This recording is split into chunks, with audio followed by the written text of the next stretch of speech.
தமிழகத்தில் கருத்து சுதந்திரத்தை முடக்கும் வகையில் செயல்பட்டு வரும் தாவேக அரசை கண்டித்து கோவையில் டாஸ்மாக் ஊழியர்கள் திரண்டு கண்டன ஆர்ப்பாட்டத்தில் ஈடுபட்டுள்ளனர். ஊடகங்களிடம் பேசியதற்காக டாஸ்மாக் ஊழியர் ஒருவர் முன்னறிவிப்பின்றி பணிநீக்கம் செய்யப்பட்டதை கண்டித்து இந்த போராட்டம் வெடித்துள்ளது.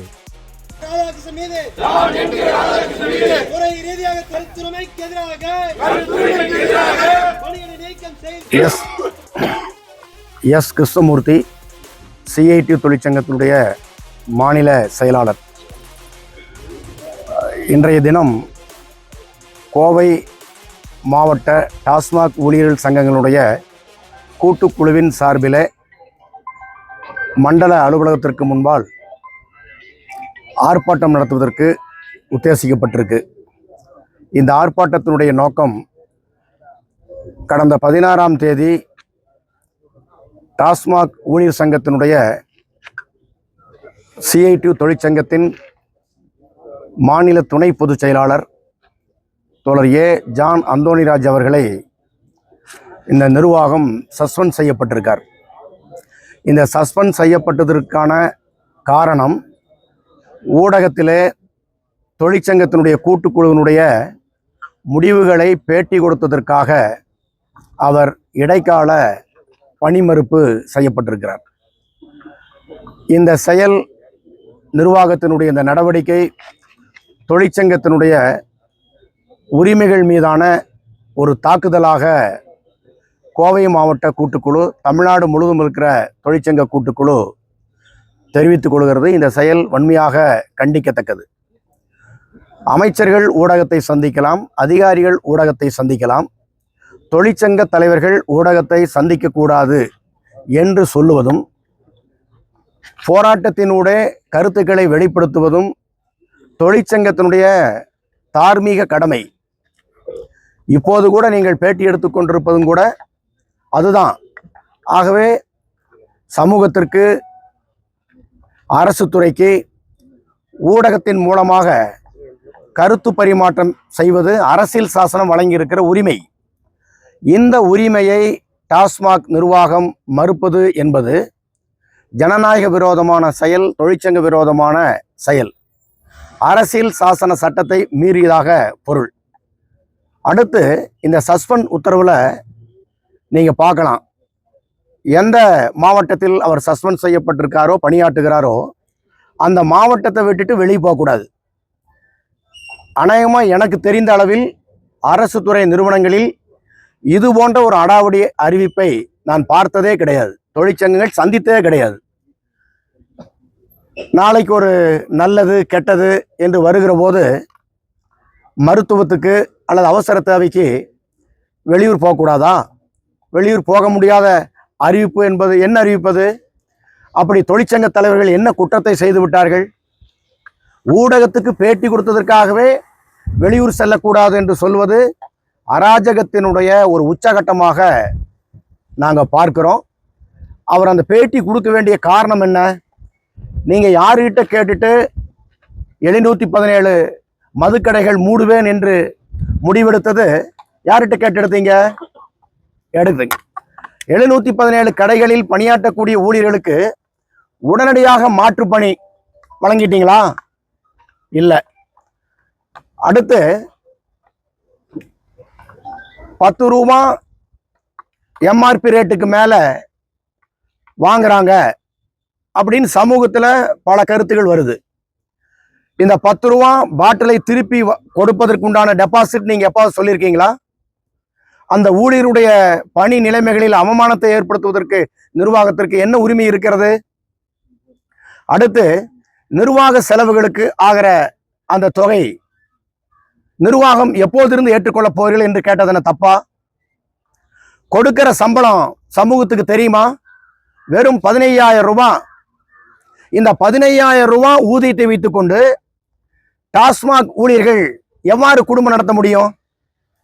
இந்த ரகசியத்தை கொஞ்சம் சொல்லுங்களேன். ஏதாவது அதிகாரிகளோ அல்லது அரசு துறை சார்ந்திருக்கிற நிர்வாக அதிகாரிகளோ பதில் சொல்லுங்களே பார்க்கலாம்.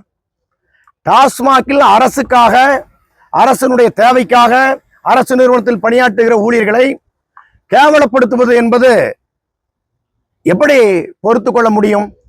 இதை ஒரு தொழிற்சங்க ரீதியாக சரி அரசு கிட்ட ஊடகத்துக்கு சொல்லாம சொல்லணும்னு நாங்க விரும்புறோம். இப்ப முதலமைச்சர் கூப்பிட்டோம், நாளைக்கு கோவை மாவட்ட கூட்டுக்குழு தொழிற்சங்க தலைவர்கள் வாங்கன்னு சொல்லட்டும், ஊடகத்துக்கே பேட்டி கொடுக்காம போறோம். எங்க கோரிக்கையெல்லாம் முதலமைச்சர் நாளைக்கு ஏத்துக்கிட்டோம், ஊடகத்துக்கே சொல்லாம வந்துடுறோம். ஊடகத்தின் மேல் என்ன உங்களுக்கு வெறுப்பு?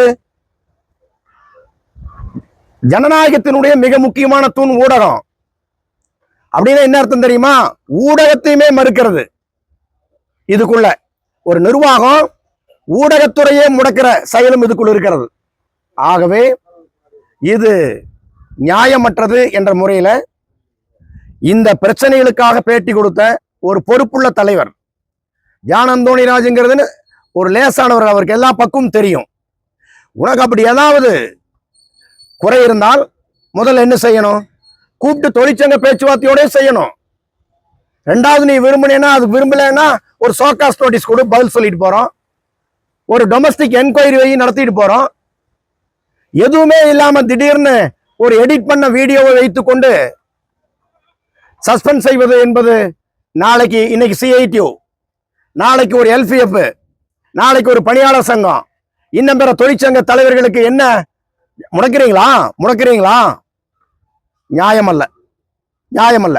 அழைத்து பேசுங்க, உங்க கருத்துக்களை சொல்லுங்க. நாங்க எங்க கோரிக்கைகளை சொல்றோம். நிர்வாகத்தை நடத்துறதுக்கு தான் ஆலோசனை சொல்றோமே தவிர வேற எதுக்கு கருத்து சொல்றோம்? ஆகவே டாஸ்மாக் நிர்வாகம், நான் இப்பவே சொல்றேன், இது ஒரு நடைமுறையில் உள்ள சாதாரண விஷயம். பத்திரிகை பேட்டி கொடுக்கிறது, இதுக்காக சஸ்பெண்ட் செய்த உத்தரவை உடனே ரத்து செய்யணும். உடனே ரத்து செய்து மீண்டும் பணியமர்த்துவதற்கான உத்தரவாதத்தை, ஆர்டரை வெளியிடணும்.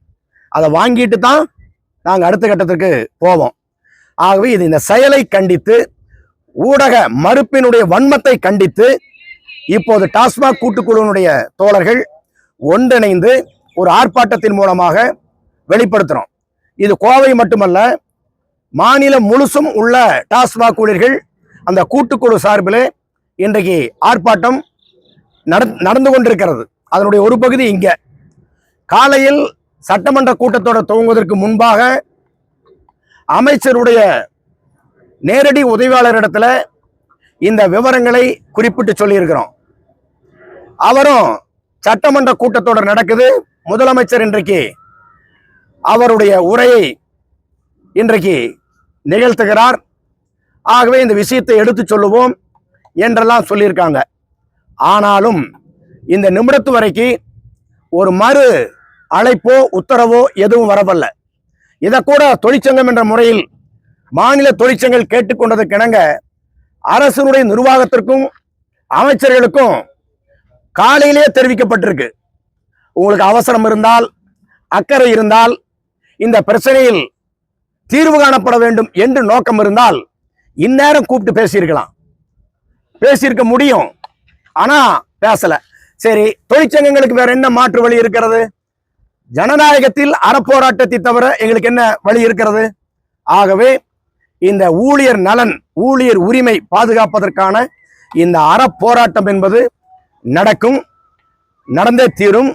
ஆகவே இந்த ஆர்ப்பாட்டத்தினுடைய நிறைவாக SRM அவர்கள் அழைத்து பேசி இந்த மீண்டும் பணியமர்த்துவதற்கான உத்தரவை வழங்கப்பட வேண்டும் என இதன் மூலமாக அறிவித்துக் கொண்டு இப்போது எங்களுடைய ஆர்ப்பாட்டத்தை கூட்டுக்குழு சார்பிலே துவங்க இருக்கிறோம்.